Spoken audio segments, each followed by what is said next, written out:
So anyway, congratulations again. And ang napili po ng Six Cycle Mind ay walang iba kundi si...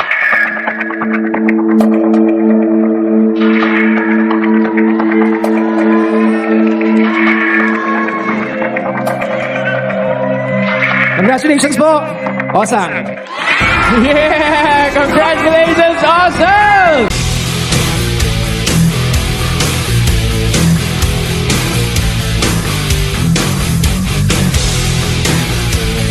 Hello mga ka-rockers! Ayan, nandito ko ngayon sa GMA7 dahil semifinals na ng Sing My Song dito sa All Out Sunday. Kaya naman ang aming kakantahin ay ang mga pinasikat ng kantang Six Cycle Mind. So, unang punta sa akin ay Sige. Tapos ang mga kalaban ko rito ay si Jennifer at si RD. So, pagalingan kami ng version ng mga kanta ng Six Cycle Mind. Kaya naman, let's get on. Panoorin natin. Dali, semifinals na.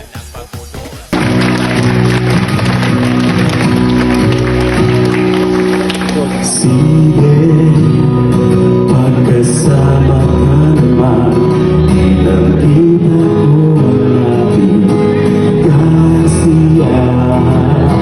Sige, huwag na natin pigilan, at di magtatagal, tayo ay liligaya. Okay lang naman ang usapan, hindi na lang babalikan ang nakaraan, ang nakaraan.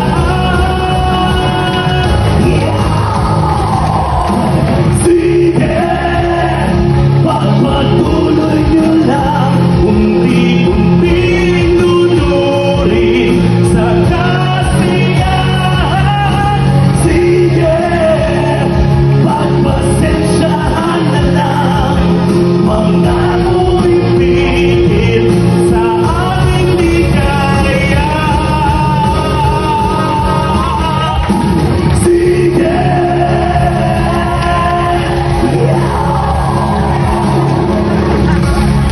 Importante. Kung komedyante ka, ginawa mong comedy ka, walang problema doon. Actually, bumagay siya sa... Yung kantang rendition, bumagay siya sa ginawa mo. Kaya mas malo kasi sometimes, minsan pinipilit natin yung sarili natin maging si ibang tao. Pero kung sino ka, mas natural yun pag gagawin mo yung isang bagay. Kung ikaw talaga yun. So, congratulations, napakaganda. Nakabalik ka naman sa planeta. Planet Earth. Congratulations. Congratulations. Thank you. May gusto mo ba kayo, Ad? Naramdaman ko yung emosyon mo, kumatay na lang unang ko eh. Kumatay. Alam lang nila, alam namin, mahirap yung ginagawa ni Osang. Akala nila madali, pero yung modulation, kung paano gawin yun, art Disney. Akala ng iba, pero sobrang galing. Hindi na yung makagawa niya. I'd like to give credit din sa mga stand-up comedians natin kasi they have a natural, may natural kayong talent na talagang kahit saan kayo ilagay, mapupull off niyo yung ginagawa niyo. May push pa. Oo, push ko na yun. So, congratulations. Thank you, Icons. And once again, Osam, ginulat mo kaming lahat. Ang hirap kasi sa mga ganitong contest, pag lahat magagaling, ang hirap pumili dahil kailangan isa manalo. Kung pwedeng tatlong manalo ay lang, di ba? Pero kailangan natin isa. But before that, congratulations sa inyong tatlo. You did a good job. And hopefully, makakolaborate namin kayo. Why not, di ba? Gusto namin yung mga ganun. So, ang napili namin ay siguro it was more of talagang wow factor, kakaiba, and hindi siya natural. I guess yun ang kailangan natin yun, na parang minsan kailangan natin magulat para talagang makita natin yung talent ng isang tao or yung galing niya. And we're fortunate enough i-announce yung winner, and thankful din kami sa lahat ng naging contestant dito. Patuloy nyo lang, kasi pag tumigil kayo, titigil din.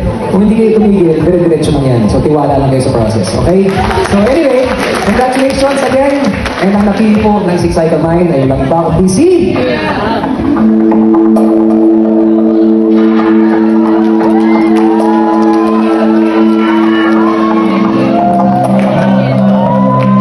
Congratulations po! Awesome! Congratulations, Osang! Ikaw ang grand finalist ng Sing My Song! Grabe, gusto ko magsabihin, Osang! Go!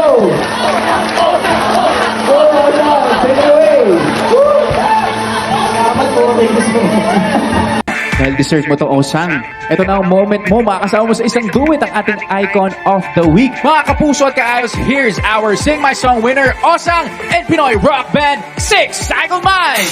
Let's go, Osang!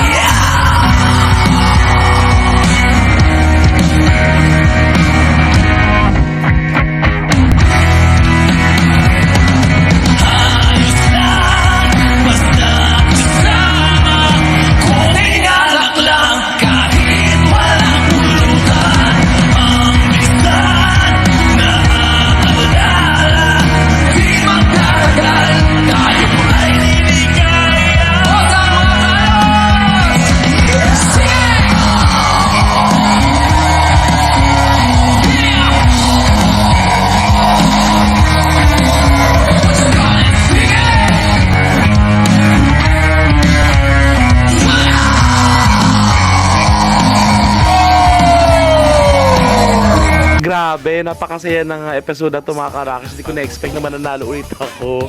Nakakaloka. Pero by the way mga Karakas, ayan, abangan nyo po ang grand finals ng Sing My Song dito sa All Out Sunday on August 16, 2026 Sunday po yan. So, eto na, this is it. Maglalaban-laban na ang mga magagaling at nanalo sa Sing My Song. Kaya naman ako, let's get it on. Sana masungkit natin ulit. O pag hindi, okay lang kasi at least na-share ko ang aking talent at pagiging rockista ko. Kaya tuwa-tuwa mga Karakers ngayon. Let's get it on. Abangan! See you sa grand finals. Nood kayo.